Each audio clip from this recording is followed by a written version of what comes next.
Bonjour à tous, j'ose croire que vous allez tous bien. Moi ça va en tout cas. Bienvenue sur ma chaîne. Veuillez vous abonner si ce n'est pas encore fait. Likez, partagez la recette si elle vous plaît. Pour la recette de tarte aux noix et au chocolat, je vais avoir besoin d'une pâte toute prête, toute pâte brisée, que je vais étaler et ensuite venir piquer à l'aide d'une fourchette. Donc, ça permet que les cuissons puissent être homogènes. De cette façon, on va avoir une belle cuisson. Ensuite, une fois que les fourchettes sont piquées, je vais aller mettre au four pendant 15 minutes à 180 degrés. Ensuite, je vais aller préparer ma garniture avec 3 œufs, 75 g de sucre, du sucre vanillé, 50 g de poudre de noisettes, 50 g de poudre d'amande, et je vais aller rajouter 30 g de beurre et une cuillère de farine.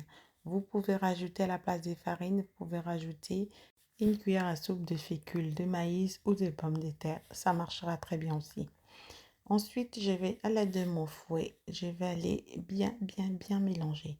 Si vous trouvez que votre pâte est très compacte, parce que normalement la pâte elle doit être bien souple, bien aérée pour avoir quelque chose de doux en bouche. Donc si vous trouvez que votre pâte est très compacte et très lourde, vous pouvez rajouter une cuillère ou 2 cuillères à soupe de lait végétal si vous en avez. Donc voilà. Ensuite, une fois que la pâte est bien homogène, avant de commencer, j'avais fait fondre du chocolat noir et un peu de Kinder dans le bain-marie. Une fois que c'était fondu, voilà le chocolat que je vais étaler dans le fond de ma tarte. À l'aide de votre cuillère, vous venez bien étaler, bien couvrir le fond de tarte, comme ceci, comme ce que vous voyez sur la vidéo. Une fois que le chocolat est bien étalé, on va prendre notre pâte de tout à l'heure, les œufs et les autres mélanges. On va venir bien couvrir le chocolat.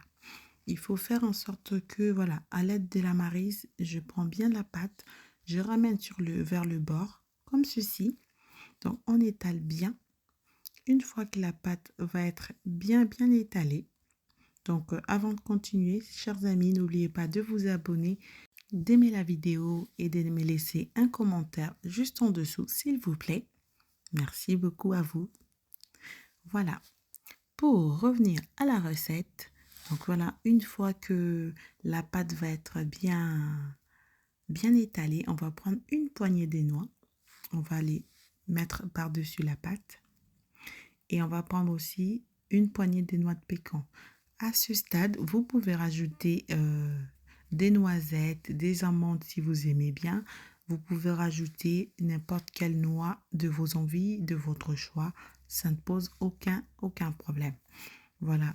Je vais prendre juste une poignée de noix et une poignée de noix de pécan.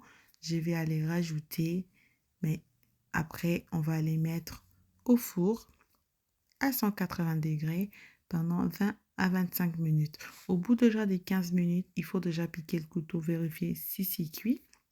Il ne faut pas laisser trop sécher non plus pour ne pas perdre toute la saveur de votre tarte. Donc voilà, une tarte très rapide à faire, sans prise de tête, que du bonheur. On se régale, mais comme pas possible. Voilà, chers amis, cette recette est terminée. Merci à vous de l'avoir regardée jusqu'au bout. J'espère en tout cas que vous allez l'essayer parce que c'est vraiment un délice. On se retrouve très prochainement pour la nouvelle recette. Bye bye!